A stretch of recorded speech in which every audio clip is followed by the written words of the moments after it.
मैं सच्ची कहानियां सुनाना पसंद करता हूँ, झूठ बोलने से बचता हूँ। मैं आपको 3-4 छोटी-छोटी कहानियां सुना रहा हूँ। ये सारी कहानियां सच्ची हैं, एक-एक प्रतिशत सच्ची हैं, पर मैं किसी का नाम नहीं लूँगा। जिनकी कहानी है उनका नाम नहीं लूँगा, उनकी प्राइवेसी का मामला है। पर हाँ, सच्ची कहानियां हैं। अच्छी बात है कि इन कहानियों के किरदार हम लोग नहीं बने, ईश्वर करे हम कभी ना बने, लेकिन कहानियां सच्ची हैं। जब मैं दिल्ली आया था 1990 में, मैं हरियाणा के एक शहर से, भिवानी से दिल्ली आया था पढ़ने के लिए। मेरे ड्रीम कॉलेज में हंसराज भी था, पर मेरा संयुक्त से मेरा एडमिशन जाकिर हुसैन में हुआ। मेरे अंक ठीक थे, यहाँ हो सकता था, पर मैं तो नई दिल्ली स्टेशन पे उतरा, बाहर निकला, पता लगा वहीं एक कॉलेज है, वहीं एडमिशन ले लिया मैंने। तो लोगों ने कहा कि यार कैंपस बड़ा अच्छा होता है। मैंने अरे क्या फर्क पड़ता है, कॉलेज कॉलेज होता है, छड्डो, यही छड्डो में सिखाने आया हूँ आप लोगों को। ठीक है, स्टेशन से निकले वही कॉलेज है, मैंने घर जाना होगा तो आराम से कॉलेज से निकल जाएंगे, क्या रखा कैंपस में। पर मेरा एक दोस्त जो मेरे साथ ही आया था उसी शहर से, उसने एडमिशन हंसराज कॉलेज में लिया। मैं और वो स्कूल के डिबेटर्स थे, डिबेटिंग में हम लोग स्कूल टाइम से काफी एक्टिव थे। डीयू में आए तो यहाँ भी एक्टिव रहे। डीयू में मैंने करीब 5 साल डिबेटिंग की और मेरा ख्याल है कि लगभग 300-400 डिबेट्स मैंने जीती होंगी डीयू में, कुछ हारी भी होंगे, लेकिन मैंने खूब डिबेट, वो मेरा दरअसल दाना पानी था, रोजी रोटी मेरी वही थी कॉलेज के दिनों में। घर से पैसे मैं लेता नहीं था, मिलते भी नहीं थे, लेना क्या था, मतलब ऐसी स्थिति भी नहीं थी उस समय मेरे घर में कि मिल सके। तो डिबेटिंग मेरा रोजगार था, एम्प्लॉयमेंट था मेरा, उससे काम चल जाता था आराम से। उसका भी चल जाता था, वो हंसराज से था, मैं जाकिर हुसैन से था। हम खूब डिबेट से मिलते थे। अक्सर ट्रॉफी या तो हम जीतते थे या वो जीतता था, कोई भी जीते रूम पे ही आती थी क्योंकि हम रूममेट्स थे, एक साथ ही रहते थे। वो मुझसे योग्यताओं के मामले में 21 था, बल्कि अगर वो 21 था तो मैं 15 ही रहा हूंगा या 12 रहा हूंगा, 22 या 21 तो नहीं रहा हूंगा, मुझसे बेहतर था योग्यताओं में, बड़ा अच्छा व्यक्ति था। ग्रेजुएशन के बाद मैंने एमए हिंदी साहित्य में एडमिशन लिया, जबकि बीए ऑनर्स हिस्ट्री में किया था मैंने। उसने तय किया कि वो कुछ और करेगा, प्रोफेशनल कोर्स करेगा, नौकरी करेगा, तो वो चला गया दिल्ली से। मैं दिल्ली में रहा। फिर मैं एमए के बाद तैयारी करने लगा यूपीएससी की। तब तक मैं यूजीसी जेआरएफ कर चुका था। पहला अटेम्प्ट दिया, प्रीलिम्स हो गया। मेंस मेरा 96 के मेंस की बात कर रहा हूँ, मेंस शुरू होने वाला था, 2 दिन रह गए थे। करीब 10 दिन पहले वो मेरे पास आया हुआ था दिल्ली में, मिलजुल के अच्छे से बात करके गया था। उन दिनों उसका एक प्रेम संबंध कहीं हमारी ही एक मित्र के साथ चल रहा था। हम सब दोस्त थे, तो उनमें से 2 लोगों का आपस में एक अफेयर था। मुझे नहीं पता क्या हुआ, लेकिन मेरे मेन एग्जाम से 2 दिन पहले रात को 12 बजे एक फोन आया और ये बताया गया कि मेरे दोस्त ने फंदा लगा के अपनी जीवन लीला समाप्त कर ली है। वो दिल्ली से दूर था कहीं, और जिस व्यक्ति के बारे में मेरी राय ये थी कि उतना जीवट वाला व्यक्ति कोई हो नहीं सकता, जो जिंदगी से हार सकता ही नहीं, जिसके होने से कई लोग हमेशा जीता हुआ महसूस करते हैं, वो चुपचाप एक बंद कमरे में जिंदगी से हार गया। मैं आज तक नहीं समझ पाया कि ऐसा कैसे हुआ। बाद में टटोला, उसके पेरेंट्स से बात हुई, भाई से बात हुई, उन्होंने उसकी याद में एक सोशल वर्क शुरू किया ताकि किसी और बच्चे को ऐसा ना करना पड़े। तो जो हल्का हल्का अनुमान हुआ वो है कि शायद कुछ ऐसा था रिलेशनशिप में जो नहीं संभल पाया था,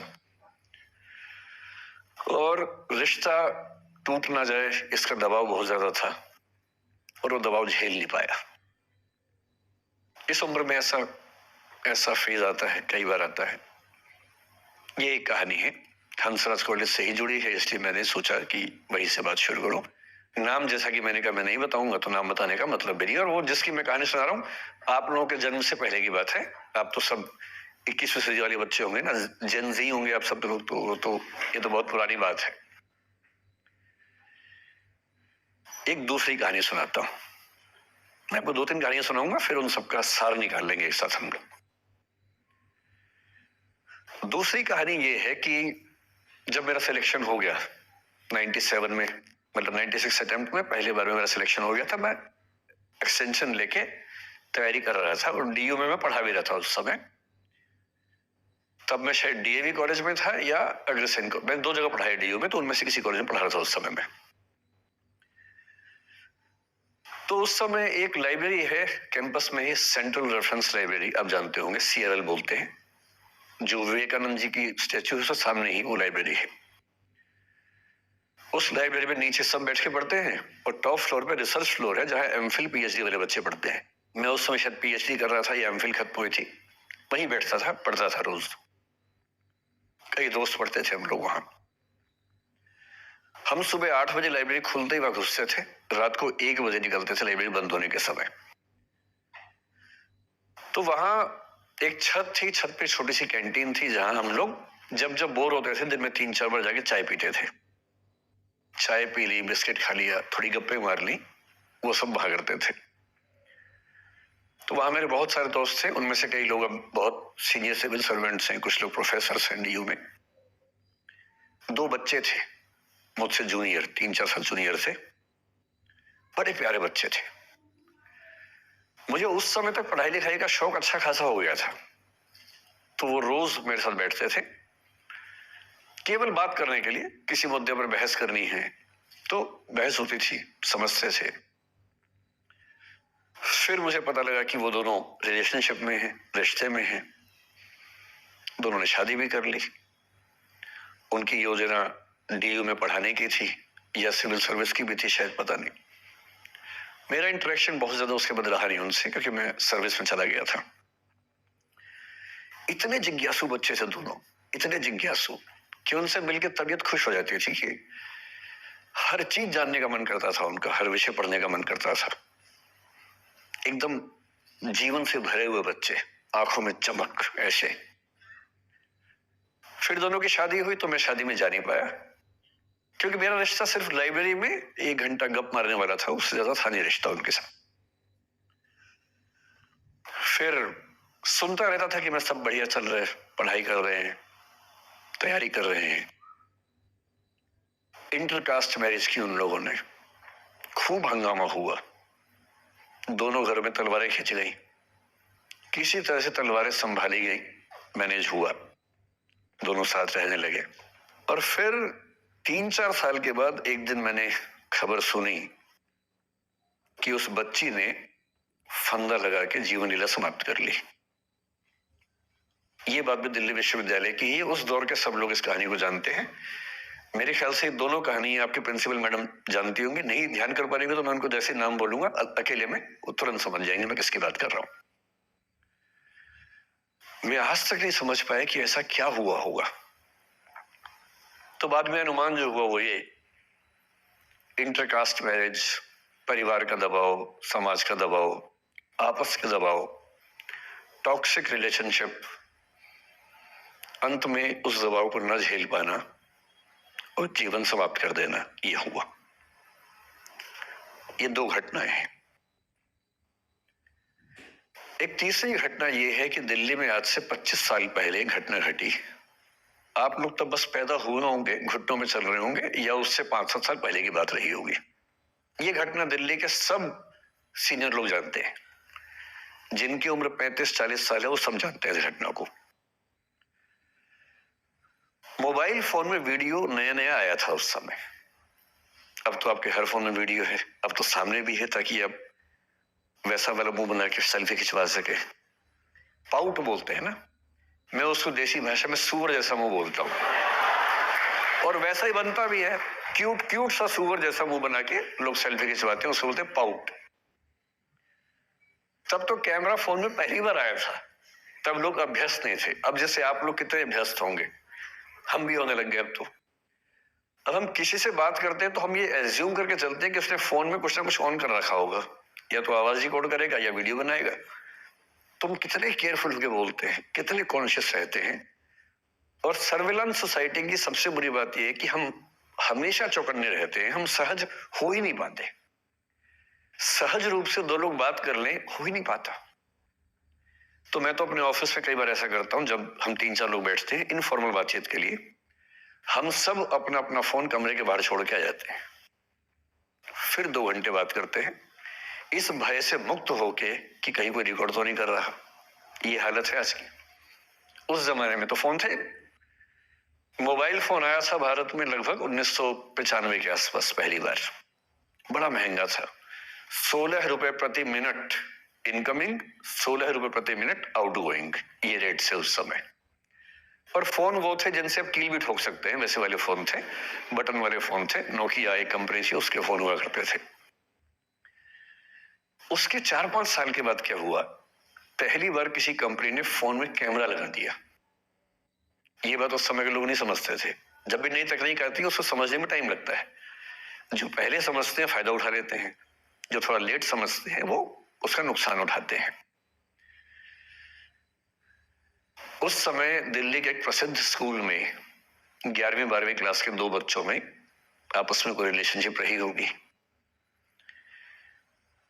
वो दोनों किसी ऐसी सिचुएशन में थे जो सिचुएशन बहुत ही प्राइवेट किस्म की थी, बहुत निजी किस्म की थी, जिसको पब्लिक नहीं कर सकते। कुछ फिजिकल रिलेशनशिप जैसा मामला था। उस दुष्ट लड़के ने लड़कों के इतिहास को कलंकित कर, लड़कों का इतिहास वैसे भी कलंकित ज्यादा है, उसे और कलंकित करते हुए उस पूरे सिचुएशन का वीडियो बना लिया। ऐसे मामलों में दुर्भाग्य है, मैं लड़का हूं इसलिए लड़के पवित्र थोड़ा ना हो जाएंगे। लड़का है, इतिहास कलंकित तो है, उसका वीडियो बना लिया और दुष्टता का चरम स्तर निभाते हुए वो वीडियो अपने एक दोस्त को शेयर कर दिया। ये कहे कि किसी और को दिखाना मत, जैसा कि होता है अफवाहों की दुनिया में। हर अफवाह एक व्यक्ति एक को ही बताता है, ये कहे कि किसी और को मत बताना, और अगला व्यक्ति भी अगले को यही कहे कि बोलता है किसी और को मत बताना। और इस तरह से पूरे शहर को खबर होती है और सबको लगता है कि सिर्फ मुझे पता है। वो वीडियो फैल गया। नए नए फोन आए थे, पर वो फोन कम लोगों के पास थे, कैमरे वाले फोन। तो फोन से कितना फैलता, ज्यादा नहीं फैला। लेकिन उस समय दिल्ली की कुख्यात मार्केट हुआ करती थी, पालिका बाजार, अभी भी है, पर तब वो कुछ और कामों के लिए कुख्यात हुआ करती थी। अब तो कपड़े मिलते हैं, तब कपड़ों के साथ कई चीजें और मिलती थी वहां। जैसे गंदी फिल्मों की सीडी चाहिए हो तो वहां मिलती थी, ग्रे मार्केट में, चोरी छिपे। इस वीडियो को सीडी में कन्वर्ट करके लोगों ने वहां से खरीदा, लाखों करोड़ों की संख्या में। नए नए टेलीविजन चैनल प्राइवेट आए थे, और प्राइवेट टीवी चैनल को खबरों की भूख इतनी होती है कि वो खबर के लिए जान दे सकता है और जान ले भी सकता है किसी की। 24 घंटे इस खबर पे, इस चीज पर खबरें चल रही थी सारे चैनल्स में कि ये वो लड़का है जिसने ऐसा किया, ये वो लड़की है, ये वो स्कूल है, इस स्कूल की प्रिंसिपल से बात करेंगे, इससे बात करेंगे। वो जो बच्ची थी जिसकी इसमें कोई गलती नहीं थी, सिवाय इसके कि वो किसी एक लड़के से प्रेम करती थी, जो कि उस उम्र में बच्चे कर बैठते हैं। इसके लिए बहुत चिल्लपौनी मचानी चाहिए। अब बच्चों को आप हर बात पे अपराधी नहीं मान सकते। उस बच्चे की गलती सिर्फ इतनी थी कि उसने अपने दोस्त पे भरोसा किया, जो भरोसे के लायक था नहीं। वो नीच किस्म का व्यक्ति था जिसने उस संबंध की गरिमा को समझा नहीं। उस बच्ची के घर के बाहर 24 घंटे न्यूज चैनल से कैमरे खड़े रहे। घर से कोई भी निकले 50 कैमरे पीछे, आप बताइए आपकी बेटी कैसी है, आप बताइए आपकी बहन कैसी है। अंत में उस पिता ने अपनी बच्ची को इस देश से बाहर भेज दिया। उसके कुछ दिन बाद की जो खबर टीवी चैनल से नहीं दिखाई, उसके पिता ने आत्महत्या कर ली। ये तीसरा इंसिडेंट है। ये सारी खबरें सच्ची बता रहा हूं मैं, इनमें से एक भी झूठ नहीं है। झूठी कहानियों से मोटिवेशन दिया जा सकता है, मैं जानता हूं, पर जब सच्ची कहानियां हैं तो मैं झूठ क्यों बोलूं? सारी सच्ची कहानियां बता रहा हूं मैं आपको। एक चौथी कहानी जो आप में से कई लोगों की होगी। मेरा एक स्टूडेंट है, सिविल सर्वेंट है, सीनियर लेवल पे है, करीब 40 साल का है। उसने आज तक शादी नहीं की। क्या उसकी शादी करने की इच्छा नहीं थी? पूरी इच्छा थी।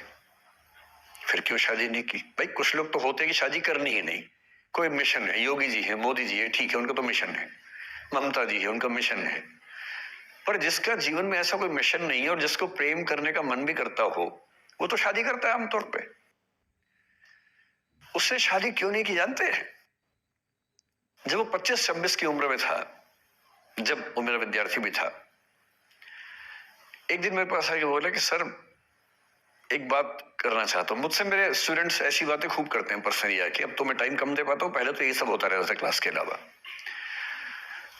एकदम रोता हुआ आया, आंखों में आंसू भरे हुए बहुत सारे। मैंने क्या हो गया भाई? तो फिर उसने किसी का नाम बताया कि सर वो है मेरी स्टूडेंट थी कि सर उसके साथ रिलेशनशिप थी, उसने धोखा दिया है मुझे। अच्छा, धोखा देने वाली कहानियां मुझे बहुत अपील नहीं करती। मेरा मानना है कि दोनों पक्षों की गलतियां होती हैं। आपकी अगर अपने पर्सपेक्टिव से सोच सोच के धोखा करते रहते हैं, ऐसा थोड़ा ना होता है भाई। कुछ तो मजबूरियां रही होंगी, कोई यूं ही बेवफा नहीं होता, कुछ तो वजह होगी ना। आप थोड़ा उसकी वजह, उसका भी तो, उसकी कहानी भी तो सुनिए। और मैं जब जब दोनों कहानियां सुनता हूं मुझे लगता है कि मामला ग्रे है। आप किसी एक पे उंगली उठा ही नहीं सकते कि इसने ऐसा किया। दोनों की गलतियां होती हैं, ऐसा थोड़ा कि एक की होती है। बहरहाल इन भाई साहब को ऐसा लगा कि धोखा हो गया उनके साथ। तो मैंने कहा चलो कोई बात नहीं यार, हो गया तो हो गया, तू नहीं कोई और सही, ऐसा क्या है। इतनी बड़ी दुनिया है, 8 अरब की आबादी अब है, उस समय भी 6-7 अरब तो थी। मैंने कहा 3.5 अरब 350 करोड़ में कोई तो होगी तुम्हारे लिए, ऐसा क्या है, कोई और देखेंगे। पर वो थोड़ा ज्यादा सेंटिमेंटल था उस समय। धीरे धीरे पता नहीं उसके मन में क्या बैठ गया, उसके मन में ये बैठा कि दुनिया की सारी लड़कियां धोखेबाज होती हैं। ऐसे मूर्खों की कमी नहीं है दुनिया में, ऐसे बहुत मूर्ख हैं। दर्शन की दुनिया में इसे अवैध सामान्यीकरण कहते हैं, इलिसिट जनरलाइजेशन। इसका मतलब बहुत छोटे सैंपल के बेस पे ये समझ लेना कि ये थियरी पूरे ब्रह्मांड पर लागू होती है। एक लड़की ने धोखा दिया, मान लीजिए धोखा दिया, धोखा इसने दिया कि उसने दिया कि किसी ने दिया, जो भी कहानी हो, एक सैंपल से ये मान लेना कि सब ऐसे होते हैं। और उसके बाद से उसने कम से कम 10 बार कोशिश की, 10 लोगों से मिला, बातचीत की शादी के लिए। डेटिंग तो क्या करेगा 40 की उम्र में, लेकिन हाँ बातचीत करके देखा कि शायद रुचियां मिल जाए, स्वभाव मिल जाए तो शादी के बारे में सोचें। हर बार 3-4-5 मीटिंग के बाद वापस हट जाता है। अब तो मैंने पूछना बंद कर दिया है। जब तक मैं पूछता था, बोलता था कि सर 3-4 मीटिंग के बाद लगता है कि ये भी वैसी ही है। मैंने कहा भूल जाओ भाई, उससे भूल जाओ, बात खत्म हो गई। उसके बच्चे घूम रहे हैं आजकल स्कूल में, अब तुम कम से कम शादी तो कर लो। वो भाई साहब आज तक अकेले हैं और अब तो बाजार में मूल्य भी कम हो गया उनका, अब विकल्प भी ज्यादा नहीं मिलते हैं। अब जो विकल्प मिल रहे हैं वहां उसकी रुचि और कम हो गई है। तो पूरी संभावना है कि वो जीवन अकेले ही गुजरेगा अब उसका। एक अंतिम एग्जाम्पल देके फिर मैं निष्कर्ष की तरफ बढ़ूंगा। मैं एक आईएएस ऑफिसर को जानता हूं, 2 आईपीएस को जानता हूं, बहुत योग्य लोग, देश के सबसे अच्छे संस्थाओं से पढ़े हुए लोग, प्रॉपर आईएएस प्रॉपर आईपीएस में नौकरी करने वाले लोग, और इन तीनों ने अपना जीवन समाप्त कर लिया नौकरी में रहते हुए। क्यों? क्योंकि नौकरी और घरेलू जो दुविधाएं थी उनको झेल नहीं पा रहे थे, ना झेल पा रहे थे, ना भूल पा रहे थे, लेट गो नहीं कर पाए तो गिव अप कर दिया। और इसलिए मुझे अक्सर लगता है कि जितनी चीजें हम सिखाते हैं बच्चों को, हिस्ट्री, इकोनॉमिक्स, लिटरेचर, वो सब ठीक है, उनका भी महत्व है। शायद उससे ज्यादा महत्व इस चीज का है कि ये समझे कि अपने इमोशंस को कैसे मैनेज करना है। जब जीवन में ऐसा लगे कि सब खत्म हो गया है, जब जीवन में लगे कि बहुत टॉक्सिक किस्म की लाइफ हो गई है, उससे बाहर कैसे निकलें, शायद ये सबसे महत्वपूर्ण लेसन होता है जो हम सबको सीखना चाहिए। मैंने कहीं से सीखा नहीं है, ना मैंने ऐसी किताबें पढ़ी हैं, हालांकि मैंने 2 किताबें मंगवाई हैं पिछले हफ्ते, पढ़ी नहीं है अभी तक। तो मैं किताबों के बेस पे नहीं जानता कैसे सीखते हैं, लेकिन जिंदगी से तुम सीख सकते हैं। इन कहानियों का सबका एक ही सार है, वजह अलग अलग है। एक व्यक्ति ने इसलिए अपना जीवन समाप्त किया कि वो रिश्ता उसके हाथ से छूट रहा था। एक ने इसलिए जीवन समाप्त किया कि रिश्ता बन गया था पर समाज के दबाव, घर के दबाव मैनेज नहीं कर पाए। एक ने जिंदगी भर शादी नहीं की सिर्फ इसलिए कि वो पुरानी यादों को भूल नहीं पाया। अरे एक बार गलती हो गई तो हो गई, आगे तो संभावना जीवन में है भाई, क्यों इतना हावी रखना उसी दिमाग के ऊपर। कुछ लोग देश की सबसे अच्छी नौकरी में होकर हर पैमाने पर सफलता की हर कसौटी पे खरा उतरने के बाद जीवन नहीं बचा पाए, क्योंकि दूसरों की नजर में आप बहुत सफल हो जाए, अपनी नजर में शून्य हो, तो फिर जीवन कैसे बने, जीवन कैसे बचे। इन सारी कहानियों का मूल भाव एक ही है, अगर आप खुद को हैंडल नहीं कर सकते तो दुनिया को क्या हैंडल करेंगे। दुनिया को हैंडल करने से पहले खुद को हैंडल करना सीखना पड़ता है, और उसका सबसे आसान जो रामबाण उपाय है उसको बोलते हैं द आर्ट ऑफ लेटिंग गो, जाने दो।